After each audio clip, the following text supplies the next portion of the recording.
Hello there, Brick Fanatics. 2024 is very nearly upon us at this point, and there are all sorts of delightful rumours swirling about what we can potentially be expecting from LEGO Star Wars for the 25th anniversary of the theme. At the same time, with 2023 very nearly finished, at this point we are drawing near to the retirement of several LEGO Star Wars sets, the point at which the LEGO Group will stop manufacturing new copies of LEGO sets from previous years in order to focus on new stuff for 2024. There are 27 LEGO Star Wars sets retiring by the 31st of December 2023. Some of these make sense, for example the Advent Calendar and the Holiday Diorama. Others have been around since around 2022 and have been just happily on store shelves for a while, but it's time for them to say goodbye. Now, throughout the year, the LEGO Group's internal schedule for when they're going to retire some of these sets can shift a certain degree depending on what they decide they want to change. But at this point, with only really 2 months left in the year, it's very unlikely that any of these will shift and have a reprieve. And it's also unlikely that additional sets will suddenly be retired without any warning. Some of these sets are already becoming difficult to get hold of. The 31st of December is not the date up until which the LEGO Group definitely continues to manufacture them. Some will be retired sooner. It's just that by the 31st of December, the LEGO Group will definitely not produce anymore.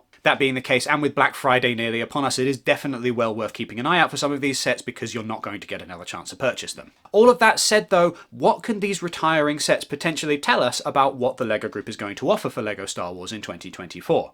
There are already some rumours about what we might be getting. Some of these rumours are more substantial than others, but it's interesting to compare the hopes that many people have for the 25th anniversary of LEGO Star Wars with what we're seeing LEGO get rid of. There's also a few sets in here that are retiring having given us an initial promise of something fun that was never really delivered. Why don't we start with that? BD1. 75335 BD1 debuted on August 1st, 2022, and at the time, with its delightful little minifigure scale BD1 element, it was assumed, hey, this is potentially the first of many Jedi Fallen Order sets. That didn't end up proving to be the case, and while a lot of people had been hoping that we would get a LEGO Cal Kestis minifigure, one has not emerged. Indeed, we haven't had any LEGO Star Wars sets based on this particular series of games, even as the LEGO Group has given us a 501st Battle Pack, which is inspired by Battlefront 2. Instead, the LEGO Group has been focusing primarily on Disney Plus shows, and while not entirely ignoring video games, certainly not been giving Cal Kestis any love.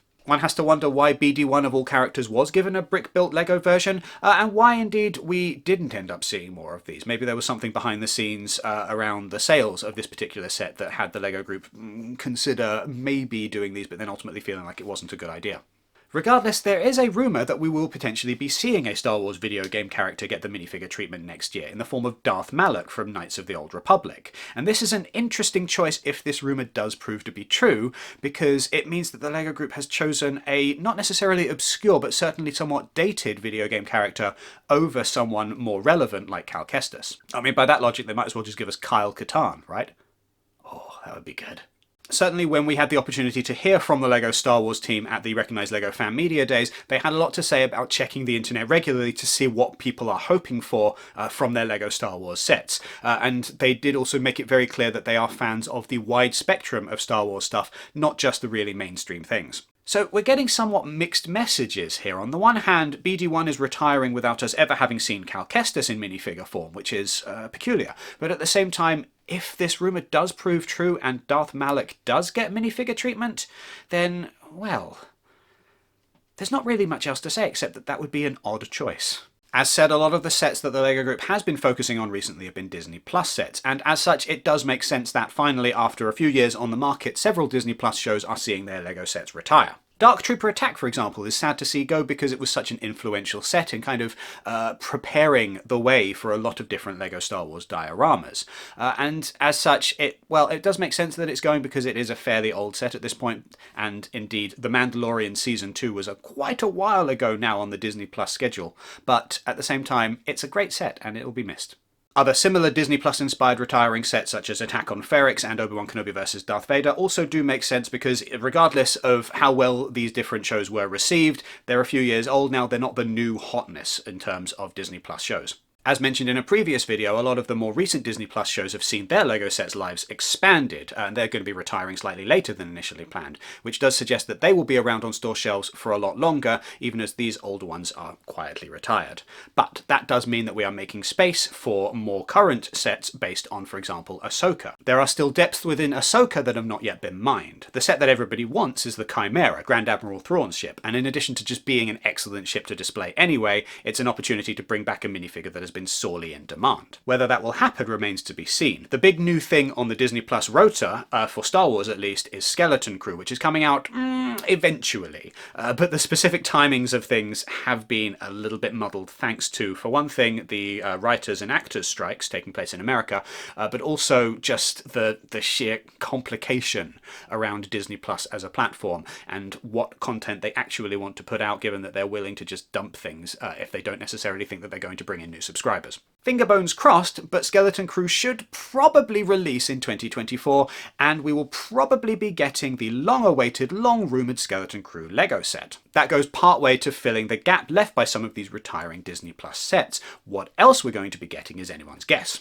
Attack on Ferrix is an interesting one to dwell on because the LEGO Group didn't really go too hard on Andor initially, and it's proven to be one of the more popular and successful of the Disney Plus Star Wars shows. Now, supposedly we are getting the rest of Andor at some point in 2024. I say supposedly because with writer and actor strikes having messed things up a little bit, it's difficult to be entirely certain when things are coming, but at some point in 2024 we will probably see the rest of Andor, and it'll be interesting to see whether the LEGO Group pairs that with a few more LEGO sets based on the show.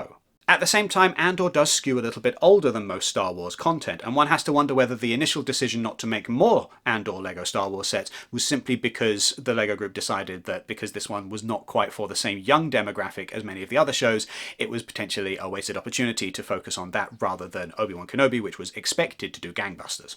Also potentially coming eventually is Mandalorian Season 4, but when exactly that's going to happen is anybody's guess because one, Pedro Pascal is very busy right now, not that he's in the suit a lot of the time anyway, but two, because of these writer and actor strikes that have just gummed up the works for basically everything. Rumours do suggest that the LEGO Group is more focusing on nostalgia this time around anyway, and that might be because the sets based on in-development Disney Plus shows are more tightly controlled and locked in and less kind of susceptible to leaks than some of the other stuff, but it might also simply be that people are really excited about a Phantom Menace diorama and so they end up just accidentally blabbing more about that one.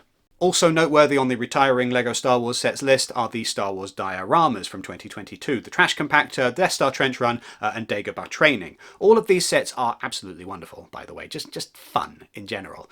But all of them also have been on store shelves for a couple of years and have kind of set the trend for a lot of the LEGO Star Wars sets moving forward. Rumour has it we're going to be getting more dioramas in 2024, and that makes absolute sense considering that the LEGO Group has continued to make these after the initial 2022 wave. The most heavily rumoured is a Phantom Menace one, which makes sense because, of course, we all know everybody loves the Phantom Menace. It's just the best. It's always fun when that nostalgia wheel spins all the way around and something that was initially received as, oh, not as good as back in my day, becomes the thing that was back in my day. With potential dioramas on the horizon, it does make sense that it is just time to retire a few of the older ones. And it's good because it means that we're getting a fairly constant kind of cycling of LEGO dioramas, so there'll be new fun things for other people to pick up in the future. That said, a lot of these ideas are probably going to come back sooner rather than later. They're not going to spend forever retired.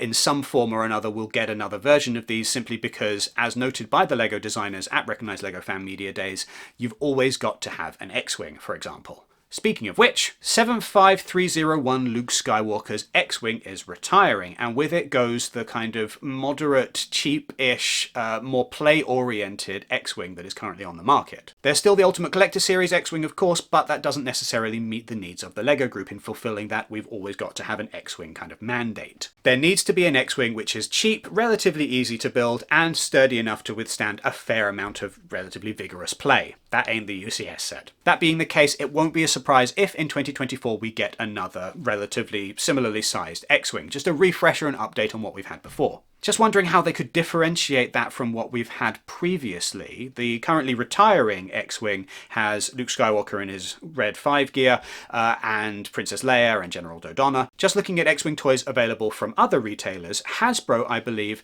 has an X-Wing that comes with Luke Skywalker in his black gear and with Baby Yoda / Grogu, as a kind of a reference to the Book of Boba Fett's Luke training Grogu scene.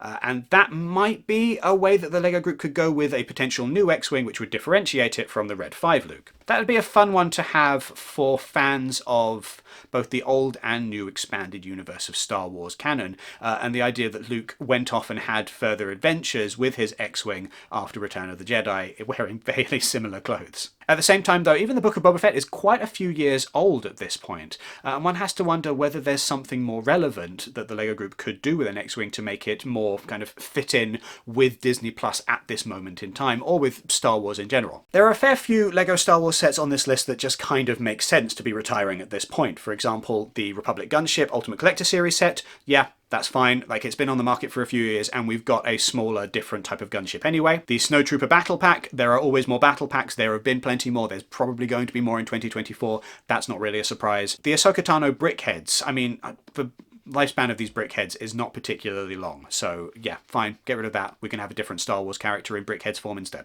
Brick-built Grogu is going. We've now got brick-built Chewbacca. Was that a trade-up? Yes. Finally, it's also worth mentioning that we are losing two helmets, Red 5 and Dark Trooper, and according to rumours on the internet, we're apparently going to see the end of the helmet kind of sub-collection within the LEGO Star Wars theme. To a certain extent, all of the big helmets have already been seen in some form or other, and it might just be time to try something different instead. Ultimately, whatever we actually get in 2024, it's probably going to be well worth waiting for. And at the same time, one thing that we can definitely be certain of is that a lot of these LEGO sets on this list are going to be significantly harder to get hold of once they've retired at the end of this year. That being the case, it is well worth going to brickfanatics.com and checking out the full list, there's a link in the description, of all sets retiring by the end of this year. It's just worth bearing in mind in case there's anything on this list that you definitely want to get hold of, so that you don't have to pay the outrageous third-party aftermarket sales prices. If that is the case and you're going to be making a lego.com purchase in the near future, make sure that you use the affiliate link in the description or the QR code that is on screen now, which takes you to the LEGO website, but via our affiliate link so that we get a little bit of a kickback whenever you make a purchase. It just helps to keep the lights on at Brick Fanatics and helps to support the work that we do. Also, make sure that you do the regular YouTube things, give this video a thumbs up, hit the notification bell, hit subscribe if you've not already done so, and make sure that you sign up to our newsletter, by the way, so that you never miss anything LEGO related ever again. Thank you for watching.